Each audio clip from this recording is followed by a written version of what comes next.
Hello, ladies and gentlemen. Guilt is not bad for you. Let's talk about guilt. It's that pit in your stomach, that voice in your head whispering or maybe yelling you messed up. Most of us spend our lives trying to avoid guilt. We suppress it, bury it under distractions, or convince ourselves it doesn't matter. But I'm here to tell you something that might surprise you. Guilt is not bad for you. In fact, guilt is one of the most profound gifts of the human experience. It's the internal signal that we've strayed from our values. It's the mirror that reflects the gap between who we are and who we want to be. Without guilt, how would we ever grow? How would we learn to repair, to restore, to make things right? But there's a catch. Guilt only serves us if we listen to it without letting it consume us. It's not about self-loathing or shame. Guilt says, I did something wrong, while shame says, I am wrong. Shame is paralyzing. It keeps us stuck in a cycle of self-doubt and disconnection. Guilt, on the other hand, is a motivator. It gives us the nudge to course correct, to apologize, to realign with our better selves. Think about it. Would you want a world without guilt? A world where no one feels the need to say, I'm sorry, or let me make it right. Guilt is the emotional compass that keeps us tethered to our humanity. It's the whisper that reminds us we care about others, about our integrity, and about the impact of our choices. Guilt is often misunderstood. When we feel it, our first instinct is usually to push it away, to silence that uncomfortable voice within us. But what if we stopped seeing guilt as a punishment and started recognizing it for what it truly is, a signal? Think about the purpose of signals in our lives. Traffic lights, for example, aren't there to make us feel bad for driving. They're there to guide us. A red light says, stop for a moment, assess your surroundings. A green light says, it's safe to move forward. Guilt functions in much the same way. It's an emotional traffic light directing us to pause, reflect, and adjust our course if necessary. When guilt arises, it's pointing out something important. We've acted in a way that conflicts with our values, our moral code, or the way we want to show up in the world. Guilt is like a compass that aligns us back to our true north. It doesn't exist to make us feel like failures. It exists to help us grow and to remind us of who we want to be. The problem arises when we confuse guilt with condemnation. We treat guilt as if it's a life sentence handed down by some internal judge. We stew in self-recrimination, replaying our mistakes over and over in our minds. We tell ourselves we're unworthy, unforgivable, or beyond redemption. But guilt was never meant to imprison us in that way. It's not the judge, it's the messenger. Imagine guilt as a notification on your phone. When you see a notification pop up, you don't throw the phone away or refuse to look at it. You read it, assess what needs to be done, and take action. Similarly, guilt is there to notify you of a misstep, not to define your worth or your character.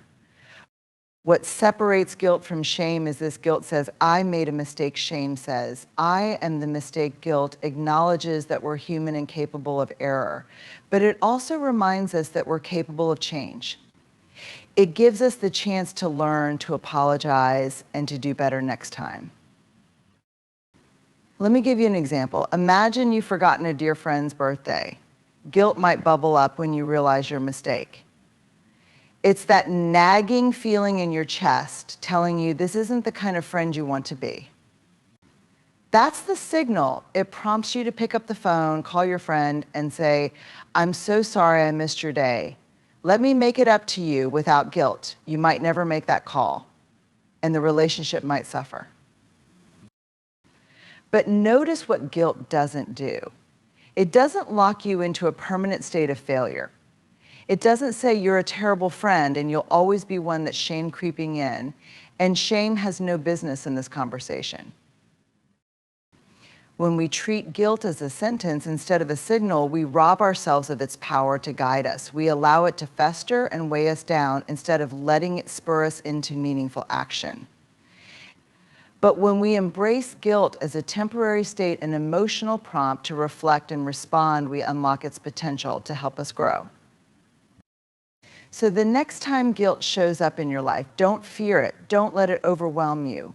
Instead, ask yourself, what is this trying to teach me? What action can I take to make things right? Remember, guilt is a signal to help you recalibrate, not a sentence to punish you. And just like a signal, guilt doesn't linger forever. Once you've taken the necessary steps, it fades, replaced by the knowledge that you've learned and grown. That's the beauty of guilt. It's temporary, transformative, and deeply human. So don't resist it. Listen to it, learn from it, and then let it go. To understand why guilt motivates growth and shame paralyzes, we first need to distinguish between these two powerful emotions.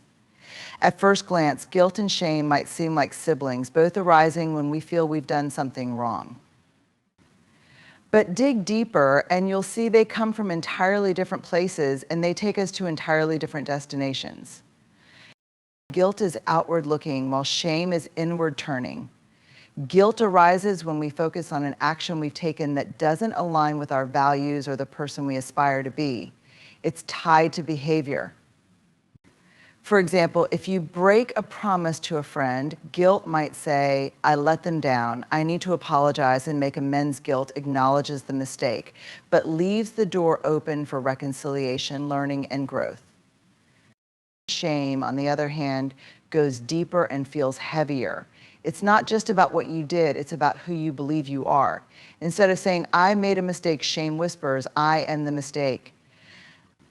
Instead of focusing on actions, shame attaches itself to identity. In the same scenario of breaking a promise, shame would say, I'm such a terrible person. I always mess everything up. I'll never be good enough. Notice how shame doesn't leave room for action, it only leaves room for despair.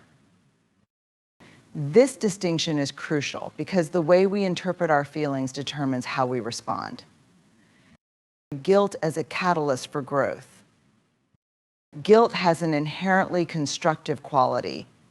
It's uncomfortable, yes, but it pushes us to reflect, reassess, and take action. Guilt is like a teacher handing us a report card. This didn't go well, but here's where you can improve. It's forward-looking and focuses on solutions. For example, imagine you missed a deadline at work and it impacted your team.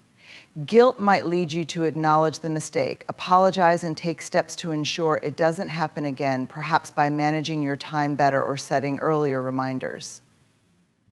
This process of reflection and action fosters personal and professional growth. Moreover, guilt builds empathy. When you feel guilty about hurting someone, it's often because you care about their feelings. That emotional discomfort nudges you to repair the relationship. It deepens your understanding of others and strengthens your connections. Guilt can also strengthen your moral compass. By feeling guilty when you stray from your values, you become more attuned to those values over time. It's like a muscle you learn to recognize the moments when you're out of alignment and take corrective action more quickly. Shame as a roadblock. Shame, by contrast, isn't constructive, it's corrosive. While guilt encourages action, shame shuts it down. Instead of focusing on what you can do differently, shame traps you in a cycle of self-criticism. It's like sinking into quicksand. The more you struggle with it, the deeper it pulls you in. Shame paralyzes because it doesn't leave room for redemption.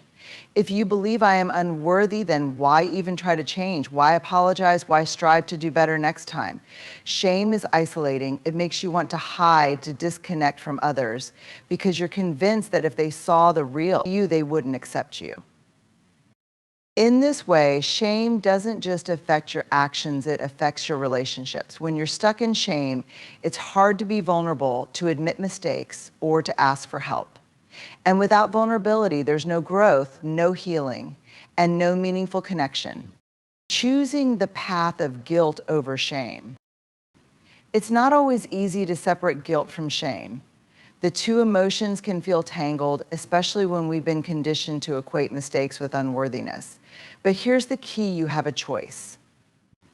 When you make a mistake, you can choose to see it as an opportunity to grow guilt, or you can let it define you shame.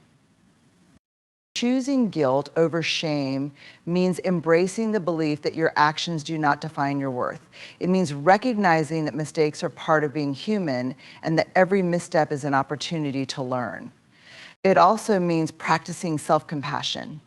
You can hold yourself accountable without being cruel to yourself. Take this simple exercise the next time you feel guilt creeping in. Pause and ask yourself, what can I learn from this? What steps can I take to make things right then? If shame tries to take over with harsh self-judgments, remind yourself, I am not my mistakes. I am capable of change. The long-term effects of embracing guilt and releasing shame. When we let guilt motivate us and refuse to let shame paralyze us, we grow into more resilient, empathetic, and self-aware people. We learn to take responsibility without self-destruction. We deepen our relationships through repair and accountability. We build a stronger sense of self by aligning our actions with our values. In the end, guilt is a reminder that we care about others, about doing what's right, and about living authentically. Shame, on the other hand, tries to convince us that we're beyond repair. By choosing guilt over shame, we reclaim our power to grow, to heal, and to show up as our best selves. So the next time you're faced with a misstep, ask yourself, will I let this mistake guide me or define me? Choose to let it guide you. Choose growth. Guilt fosters connection and accountability. At first glance, guilt may not seem like something that brings people closer. It's uncomfortable, sometimes even painful, and it can make us want to retreat or avoid the situation that caused it. But guilt, when embraced and handled constructively, is one of the most powerful forces for connection and accountability in our relationships. To understand how guilt fosters connection and accountability, we need to look at what guilt really is, an emotional signal that tells us we've done something out of alignment with our values or that we've hurt someone we care about. Guilt is essentially a marker of moral awareness. It says, I care enough about this person or situation to recognize that my actions have caused harm, and I want to make it right. Guilt and connection repairing bonds. When we hurt someone, whether intentionally or unintentionally, guilt is often the first emotion to surface. This feeling of discomfort or regret can drive us to take action, to reach out, and to rebuild the relationship. Imagine a scenario where you've said something harsh to a friend in the heat of the moment. As soon as the words leave your mouth, guilt might creep in, reminding you that your comment doesn't reflect the way you truly feel or the kind of friend you want to be. What happens next is where the magic of guilt begins. Accountability is at the heart of any strong relationship, whether it's with a partner, a friend, a family member, or a colleague. It's the willingness to acknowledge when we've fallen short and take steps to address it. And guilt is the emotional nudge that drives accountability. Let's consider another scenario. Imagine you've forgotten an important commitment to a coworker. They were counting on you to contribute to a project and you dropped the ball. The guilt you feel in this situation isn't just a passive discomfort, it's an active motivator. It pushes you to admit your mistake and take responsibility. I'm sorry I didn't follow through. I realize this caused extra work for you and I want to make it right. This kind of accountability strengthens trust. When we take responsibility for our actions, we show others that we're reliable and self-aware. We also demonstrate respect for their feelings and experiences.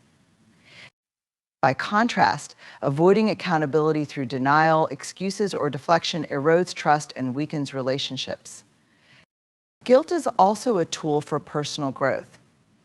It helps us reflect on what went wrong and how we can prevent similar situations in the future. In the example above, guilt might lead you to create better organizational systems or set clearer boundaries to ensure you don't overcommit again. This proactive approach not only repairs the relationship, but also makes you a more dependable and conscientious person. When guilt leads to connection and accountability, the benefits extend far beyond the immediate relationship. It creates a ripple effect in our lives and communities. In families, guilt can strengthen family bonds by encouraging open communication and reconciliation. For example, when a parent feels guilty for snapping at their child, they might take the opportunity to apologize and explain their behavior. This teaches the child that everyone makes mistakes, and it models how to take responsibility in a healthy way. In friendships, guilt motivates us to prioritize the needs and feelings of our friends. It reminds us to check in, to be thoughtful, and to show up when it matters. In communities and society on a larger scale, guilt fosters social accountability. It drives us to consider the impact of our actions on others and to work toward justice and fairness. For instance, guilt about contributing to environmental harm might lead someone to adopt more sustainable practices or advocate for policy changes. Constructive vs. Destructive guilt. Of course, guilt is only constructive when it's balanced and healthy. When guilt is excessive or misplaced, it can become destructive, leading to self-blame and emotional paralysis. That's why it's important to distinguish between guilt that fosters accountability and guilt that spirals into shame. Constructive guilt says, I made a mistake and I can fix it. This is an opportunity to learn and grow. Destructive guilt says, I am a terrible person because of this. I'll never be able to make this right. To harness the positive power of guilt, we need to approach it with self-compassion. Recognize that guilt is a sign of your values and your humanity. Use it as a guide to take meaningful action rather than letting it weigh you down. The power of guilt in building a better world. At its core, guilt is about caring. It's about recognizing that our actions affect others and taking responsibility for those effects. In a world where empathy and accountability are often in short supply, guilt can be a profound force for good. When we embrace guilt as a tool for connection and accountability, we create stronger relationships, more resilient communities, and a deeper sense of personal integrity. It's not always easy to confront guilt, but when we do, we unlock the potential for growth, healing, and profound human connection. So the next time you feel guilty, don't shy away from it. Lean into it. Let it guide you toward the actions and conversations that will strengthen your relationships and bring you closer to the person you aspire to be. Guilt, by its very nature, is an uncomfortable emotion. It sits heavy in the chest, nags at the mind, and often feels like a weight we're desperate to shake off. Our instinct is to push it away, to distract ourselves, or to drown it out with self-criticism. But guilt isn't meant to punish us, it's meant to teach us. When we learn to lean into guilt, we open the door to growth, self-awareness, and transformation. Leaning into guilt starts with recognizing it as a signal rather than a judgment. It's a moment of internal discomfort that says, pay attention, there's something to learn here. Instead of reacting defensively or spiraling into self-recrimination, we can pause and ask ourselves, why am I feeling this way? What is this guilt trying to show me about my actions, my values, or my relationships? Self-punishment, on the other hand, traps us in a cycle of shame and stagnation. When we beat ourselves up over mistakes, we're not actually addressing the underlying issue. Instead, we're reinforcing a narrative of inadequacy and unworthiness. This approach not only fails to resolve the guilt, but often amplifies it, leaving us stuck and unable to move forward. Imagine a scenario where you've disappointed a close friend by forgetting an important commitment.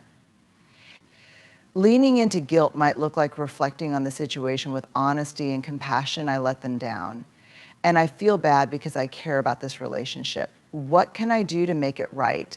And how can I ensure I'm more mindful in the future? This kind of response is productive and forward-thinking.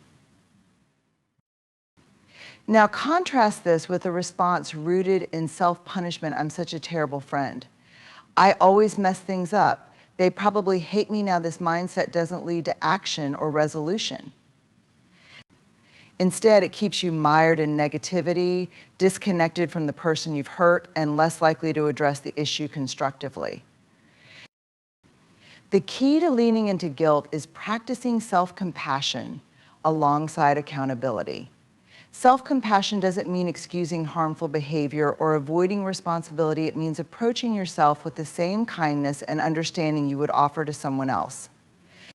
When a friend makes a mistake, you wouldn't berate them endlessly. You'd encourage them to take responsibility and learn from the experience.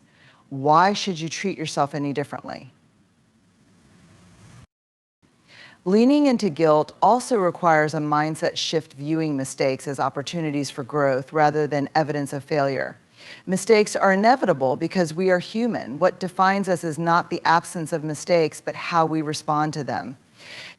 Guilt is the first step in that response. It's the nudge that prompts us to examine our choices, understand their impact, and make better decisions moving forward. For example, consider someone who feels guilty for neglecting their health due to a busy schedule. Self-punishment might involve harsh self-talk, like calling themselves lazy or undisciplined, which only deepens the sense of failure and makes change feel overwhelming. Leaning into guilt, however, might look like acknowledging the gap between their actions and their goals, then taking small, manageable steps to prioritize their well-being. In this way, guilt becomes a motivator rather than a barrier. This approach is especially important in relationships. When guilt arises from hurting someone else, it's a sign of empathy and care. Leaning into that guilt allows us to understand the impact of our actions, communicate honestly, and repair the bond. Self-punishment, by contrast, often leads to withdrawal or defensiveness, which can strain the relationship further. By leaning into guilt, we demonstrate humility and a commitment to growth qualities that strengthen trust and connection. It's also essential to recognize that guilt is a temporary state, not a permanent identity. When we lean into guilt with curiosity and openness, we allow it to fulfill its purpose to guide us toward alignment with our values and our best selves. When we turn it into self-punishment, we distort its purpose, turning it from a helpful signal into a source of unnecessary suffering. Leaning into guilt means embracing discomfort as a teacher rather than avoiding it as a threat. It requires courage to face our mistakes honestly and compassion to treat ourselves with kindness in the process. Guilt, when approached with the right mindset, can become one of our greatest tools for growth and transformation. Guilt, when embraced as a tool for growth rather than a source of punishment, becomes a profound force for connection, accountability, and self-improvement. It's not a reflection of our inadequacies, but a reminder of our values and the care we hold for others. Guilt nudges us to repair relationships, make amends, and align our actions with the person we aspire to be. It fosters accountability by pushing us to take responsibility for our mistakes and motivates us to learn and grow. However, the key lies in distinguishing guilt from shame and leaning into it with self-compassion rather than self-recrimination. By doing so, we transform guilt from a paralyzing emotion into a constructive guide. Guilt doesn't diminish our worth, it reinforces our humanity. In leaning into guilt, we unlock its potential to teach, to heal, and to build deeper connections with ourselves and those around us.